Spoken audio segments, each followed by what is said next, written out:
Hello and welcome to the next edition of the ADE Hall of Fame video series where we're going to go over who the Discord in my community, well, my community's Discord has determined belongs in the Hall of Fame. The first three videos have been T1 members, as a couple people pointed out.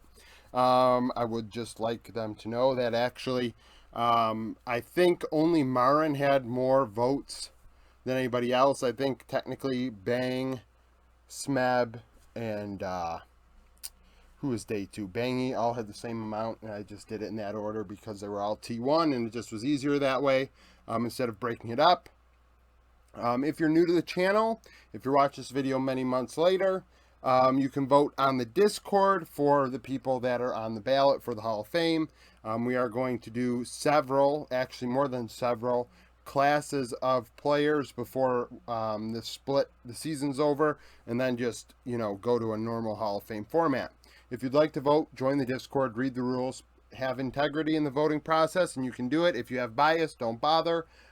If you do not want to vote but want to voice your opinion in the comments, just keep in mind that I am making note of the fact that you chose not to vote at this point and want to still tell us your opinion without participating. So that is what it is.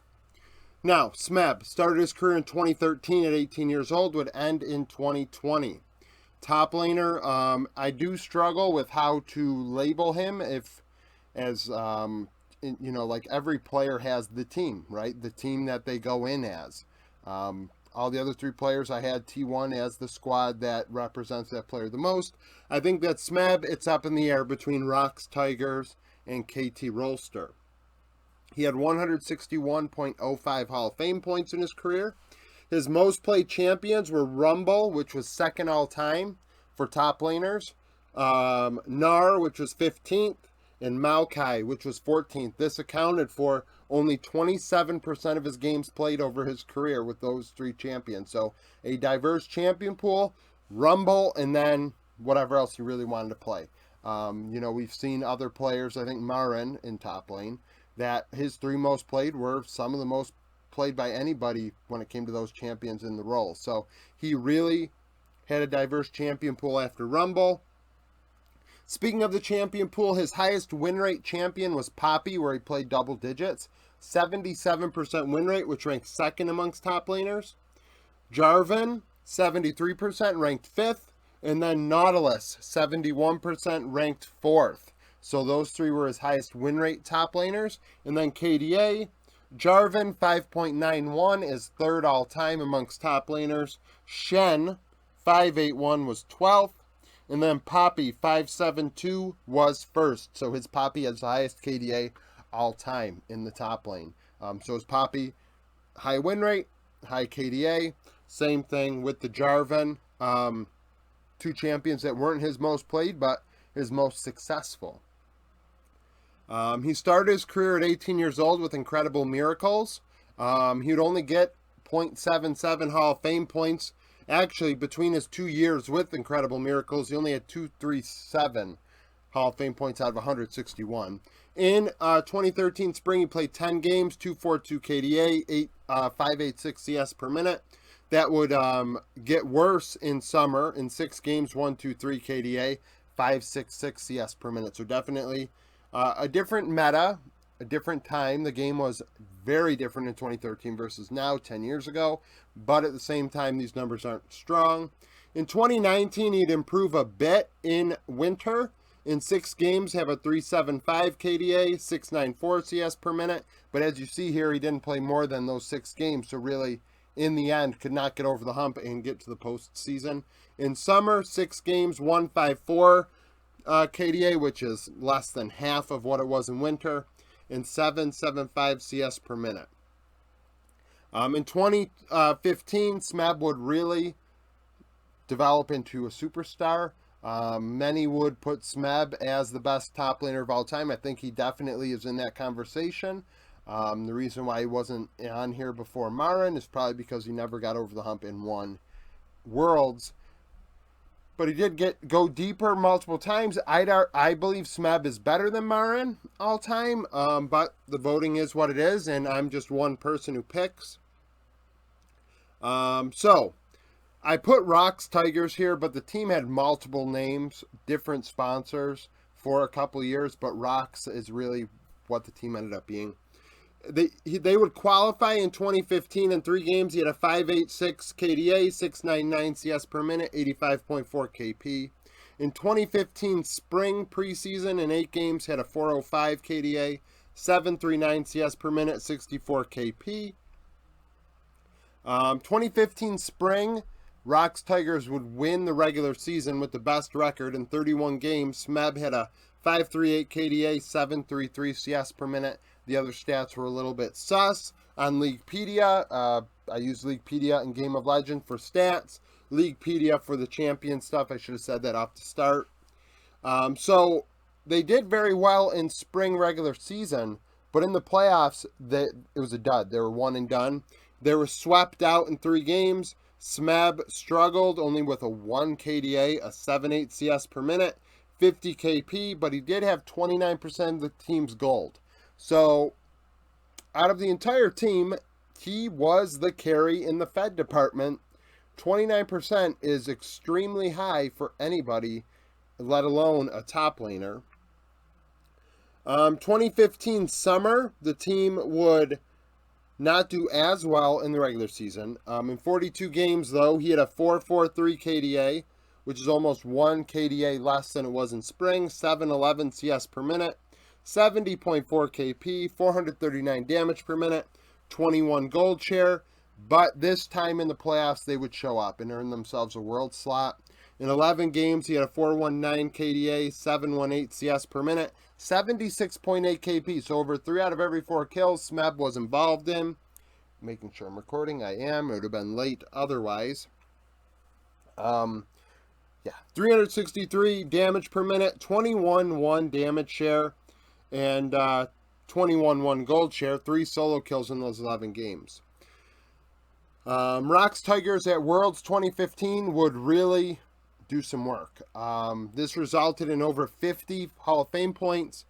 In 17 games, he had a 4.14 KDA, which ranked 3rd amongst top laners at the event. 7.79 CS per minute, 64.5 KP. He would lead in dealing damage amongst top laners at the event. 524 damage per minute, 25.5 damage share. 22.7 gold share, ranked 2nd, and had 8 solo kills in 17 games, which also ranked 2nd. So an excellent Worlds at 20 years old for Smeb. And that would really start the momentum for him. That would be a couple years of excellence. In 2016, at 21 years old, with Rocks, they would win spring. In 41 games, he led the way in the KDA, 5.43 in the LCK. 8.05 CS per minute was 3rd, 67 KP, so 2 out of every 3 kills. Had dealt the most damage once again, 507 damage per minute, 24.4 damage share, ranked 2nd. Gold share was a little less, more what we're used to out of Smeb, 21.8. 12 solo kills in 41 games was 3rd. But once again, just like 2015 spring, 2016 spring, the playoffs were one and done. They only played 4 games. His KDA was 2.46, which was less than half of what it was in the regular season. 7.09 CS per minute was 1 less. 74.4 KP, 3 out of every 4 kills again.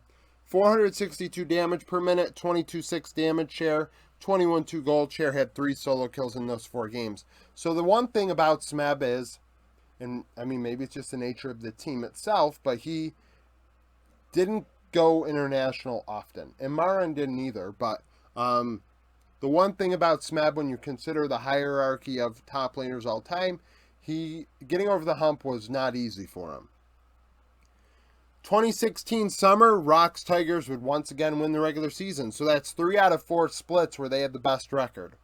40 games, a 4.73 KDA was first. His CS was 7.62. 70.5 KP was second. 480 damage per minute was first once again. 21 damage share though. So Rocks Tigers definitely spreading the wealth in damage. He was not that secondary carry. He was definitely a 3rd tier carry on the team. 21.4 gold share was 3rd, 9 solo kills. They would finally get over the hump in the playoffs after 2016 spring struggling. In 5 games, they would win summer to get a world slot. 281 KDA, 834 CS per minute. So the CS was much higher than it was in spring. We're talking almost 1.3 higher. And KDA was slightly better. 65 2KP, so a little more selfish. A ton of damage, 636 damage per minute. 26.6 damage share, so that was probably second on the team. 22.5 gold share, borderline second. So he went from a third tier carry to borderline second. 3 solo kills in those 5 games. They would go on another deep Worlds run for 55 Hall of Fame points. At Worlds, they played 16 games. Smeb hit a 306 KDA, which was second for top laners. 809 CS per minute, 61.3 KP. 550 damage per minute, 23.2 damage share, 21.3 gold share, only 1 solo kill. So top laner's definitely better at this event. That's why he didn't rank highly in many of the stats, only KDA. Versus the last time where he dealt a ton of damage, had a ton of gold, solo kills, and compared to the 2015 group, the 2016 group was a lot better in top lane when it came to stats. So the early part of Smeb's career, Rocks Tigers, those 2 years, I mean, they account for 105 of the 161 points he put up, at least based on my stats and things like that.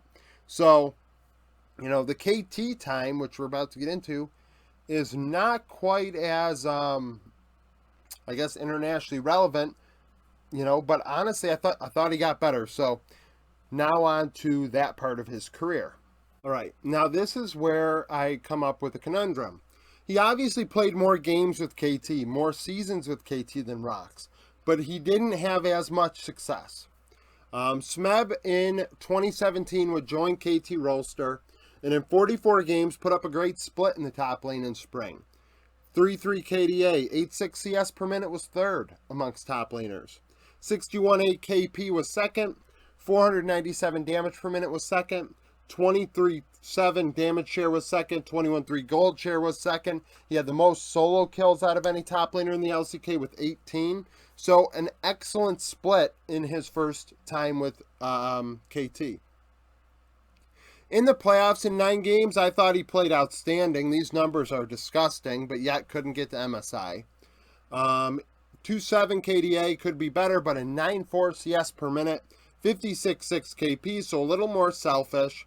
533 damage per minute, 26.4 damage share, 22.6 gold share, 2 solo kills. So, couldn't get it done. 2017 summer, his numbers once again outstanding. In 47 games, had the second best KDA at 4.3, 8.8 CS per minute, 68.7 KP, was more involved than any other top laner in the LCK. Second in damage per minute once more, 485. That also was second in damage share, 24.6. 21.8 gold share was second, 13 solo kills was third. So he's one of the best top laners in the LCK once again in the regular season. But you get to the playoffs, and this has been Smeb's deal his whole career. In the playoffs, his team and him really can't get it done. In 5 games, he had a 2.6 KDA, 9 CS per minute, 55.1 KP. So once more, he goes from being over 60%, and even in summer, at 69% pretty much, dropping to below 60% in KP. So not as involved as he was before. They're not fighting around Smeb as much. 327 damage per minute is evident of that, 17.9%. Looking at his career, that is the lowest damage share in his entire career, was 2017 summer playoffs. 21.4 gold share. This resulted in them getting knocked down to regional qualifiers after being knocked out of the playoffs, and they would not go to Worlds. In 3 games, he had a 3 KDA, 8.9 CS per minute, 62.4 KP, 478 damage per minute, 20.7 damage share, 22 gold share. He got almost 15 Hall of Fame points that year. He was great domestically, but never got a chance to go international because his playoffs just weren't there. In 2018, with KT, in 43 games, he just continued to dominate the regular season. 3.9 KDA was third. 9.3 CS per minute was third. Top laners were fed in 2018. 66.6 KP was first. However, the damage, 481, was not in the top 3. Neither was the damage share at 25.1.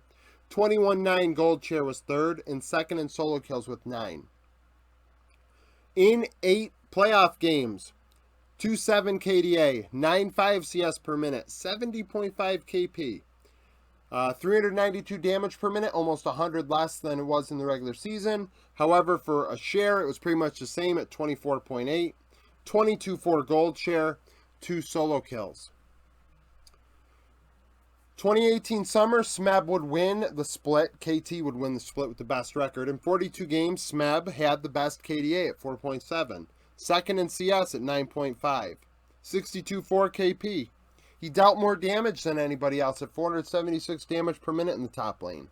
The share was third at 25.6, which is the highest, in a regular season in his career, it looks like, at least with KT. 22.6 gold share. That looks also to be the highest he had in his career in a regular season. So, 2018 summer, he had dealt more damage and had more gold than he had at any other time with KT. 9 solo kills was second. In the playoffs, they would finally win the split. Once again, he'd win. KT finally win a split in 2018 in 5 games. 3.3 KDA, 8.4 CS per minute, 63.6 KP. So, not as fed as the past, but got the job done. 407 damage per minute, 22.1 damage share, 21.2 gold share. At Worlds, he was not one of the best top laners statistically. In 11 games, he had a 3.5 KDA, 8.3 CS per minute, 60.6 KP, which these numbers are very reminiscent of his 2018 summer playoffs. So it's almost like they played the same way, and Smeb was not as impactful as he was in the past. 317 damage per minute, 21 damage share. 317 looks to be pretty much the lowest he had in his career, and the lowest he had up until that point. 20.8 gold share, only 1 solo kill in 11 games, and this kind of was the start of the end for Smeb, which is very ironic given he finally gets to go back to Worlds. He wins the split. KT win the split with Smeb not being as much of a carry as he was in the past, and just kind of dropped off afterwards. At 24 years old in 2019, he'd only played 29 games in spring, splitting time. A 2 KDA, 8.1 CS per minute. This is downright, by Smeb standards, this is awful. 57.4 KP, 412 damage per minute, 25.1 damage share, 21.6 gold share, 9 solo kills. KT would be so bad that they had to go to qualifiers, promos, to try and get back into the LCK in 2019 summer. In those 5 games, Smeb was great against, borderline academy players. 5 games, 14.8 KDA, 8.9 CS per minute, 73.6 KP, 478 damage per minute, 26 damage share, 22.6 gold share. But the struggles against the LCK's best continued. In 2019 summer, he'd split time playing only 20 games, less than half for the team.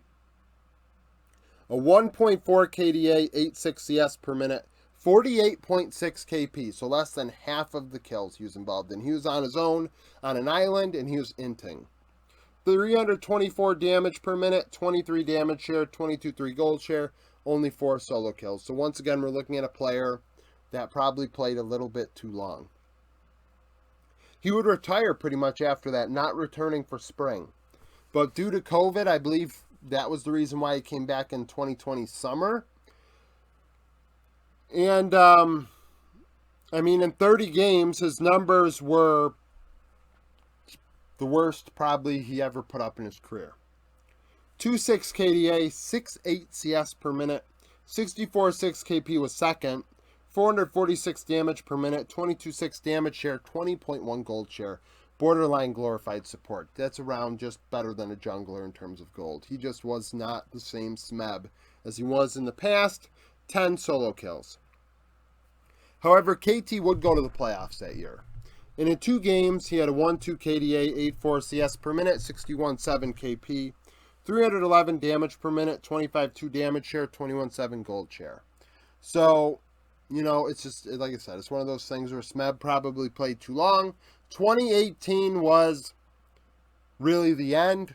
And after that was just him playing. Like, KT's not going to dump one of the best top laners ever. But it's funny, well, not funny, but ironic that after 23 years old, there was such a drop-off for him. Because you see many top laners last longer. But Smeb, it's really all he had. I mean, his KT time domestically was better than the Rocks Tigers time. I mean, you think about this, in 2017 and 2018, there is a strong case to be made that he was the best top laner in the world. And there's probably a case, I mean, looking back at the other board, I mean, 2016, 2015, the team was excellent with Rocks Tigers, and Smeb was a part of it. So there could be a 4-year window where we could say Smeb was the best in his role. Just an excellent player that really struggled to get over the hump in the playoffs. We look at his playoff numbers, and they aren't what they were in the regular season. Obviously tougher competition, but the best ever, they do need to show up in the playoffs. So that's it for this video. Like I said, if you want to participate, join the Discord. Follow me on Twitter. Become a YouTube supporter. Subscribe to the channel, like the video, and I hope to see you again tomorrow.